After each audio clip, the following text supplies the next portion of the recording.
श्री अवधूत चिंतन श्री गुरुदेव दत्त श्री स्वामी समर्थ महाराज की जय.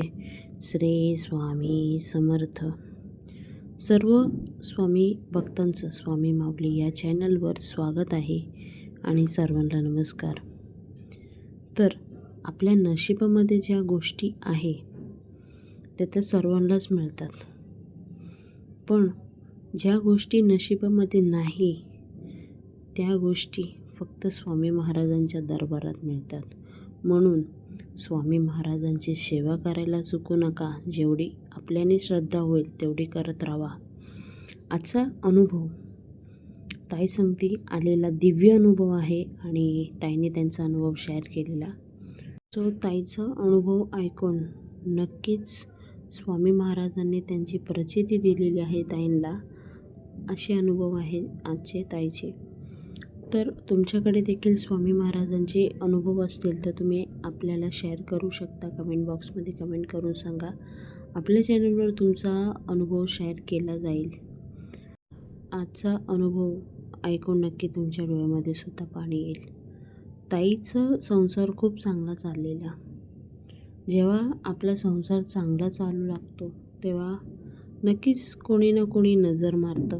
तशाच गोष्टी ताई सांगते घडलेल्या. ताईंचे मिस्टर पोलीस आहे आणि सगळं व्यवस्थित होतं त्यांच्या घरामध्ये. मुलंसुद्धा व्यवस्थित रांगेला लागलेले. ताईंचे मिस्टर पोलीसमध्ये कोणत्याही गोष्टीची कमी नव्हती.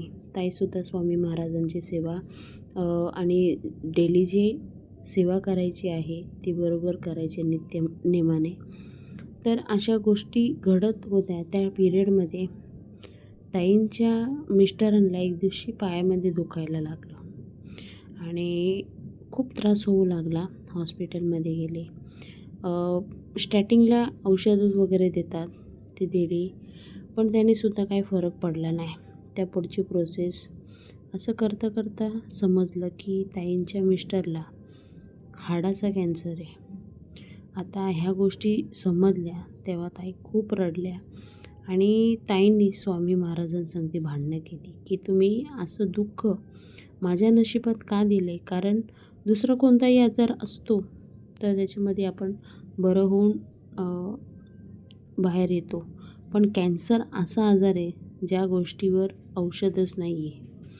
क्वचित काही लोक बरे होतात पण काही लोक बरी होत नाही. किती औषध करून, किती पैसा घालून किंवा किती दुःख होतं त्यांना आणि त्यांना त्रास होतो त्या गोष्टी वेगळ्यात. तर ह्या सगळ्या गोष्टी त्यांना जेव्हा समजल्या तर ताई खूप रडल्या, भांडल्या स्वामी महाराजांसंगती. दुसरा कोणताही आजार दिला असता तर चाललं असतं महाराज, पण ह्या आजाराचं तर आता काय करायचं पुढे. त्यानंतर ताई मठामध्ये गेले. तिकडे गुरुजींना सांगितलं की अशा अशा गोष्टी झाल्यात. गुरुजींनी सेवा दिली. ते सेवा करीत असताना त्यांच्या मिस्टरांना पुन्हा त्रास होऊ लागला. हॉस्पिटलमध्ये गेले. डॉक्टर बोलले की ऑपरेशन करूया आपण. तर त्या पुढची ट्रीटमेंट पण होऊ लागली. तर गुरुजींना त्यांनी सांगितलेलं की असं असं डॉक्टर म्हणतात. गुरुजी बोलले हे पण करा आणि डॉक्टरसुद्धा करा. तुम्हाला 100% फरक पडणारच पडणार. मी लिहून देतो आणि नाही फरक पडला तर मी इथे जे सेवा करतो आहे ती सेवा सोडून देईल. एवढं म्हणजे कॉन्फिडन्सने दादा बोललेले. आणि ताईंनी सेवा चालू केली आणि त्यांचे मिस्टरसुद्धा सेवा करायचे, ताईसुद्धा करायचे. आणि तुम्ही माहीत असेल तुम्हाला की ज्या गोष्टी अशक्य असतात लोकांसाठी त्या गोष्टी स्वामी महाराजांचे शक्य असतात आणि ते झालंच खरं. जे दादांचा जे कॅन्सर होता ना, हळूहळू त्याच्यामध्ये इम्प्रूव्ह होऊ लागलं. म्हणजे हळूहळू ते बरे होऊ लागले आणि त्यांनी औषधं पण चालू ठेवलेली, महाराजांची सेवा पण चालू ठेवलेली. एवढा अतूट विश्वास होता स्वामी महाराजांवर आणि ह्या मोठ्या आजारातून स्वामी महाराजांनी त्यांना बाहेर काढलं.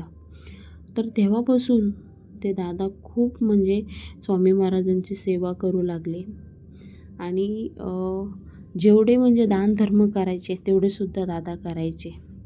तर ह्या गोष्टी घडल्यावर ताई पण खूप म्हणजे स्वामी महाराजांची सेवा करू लागले आणि तेव्हापासून ते एकच गोष्ट लक्षात ठेवतात, जे आपल्या नशिबात आहे त्या गोष्टी आपल्या संगती होणारच होणार. किती काही हो, किती काय बोलू लोकं. पण ज्या गोष्टी नशिबामध्ये लिहिलेल्या आहे त्या आपल्या नशिबात होणारच होणार. आणि अशा प्रकारे ताईला दिव्य अनुभव आलेले स्वामी महाराजांचे. तर ह्या प्रकारे ताईंचा अनुभव शेअर केलेला आहे तुमच्यासोबत. तुमच्याकडे देखील स्वामी महाराजांचे अनुभव असेल तर आपल्या चॅनलवर तुम्ही सांगू शकता. आपण आपल्या चॅनलवर तुमचा अनुभव शेअर करूया आणि असे छान छान स्वामी महाराजांचे अनुभव तुम्हाला ऐकायला मिळतील आपल्या चॅनलवर. त्यासाठी आपला चॅनल सबस्क्राईब करून ठेवा आणि व्हिडिओ कुठेही स्किप करत नका राहू. पूर्ण एंडपर्यंत बघा. पुन्हा भेटूया नवीन व्हिडिओ सांगते. तोपर्यंत bye bye. Thank you. Shri Swami Samarth.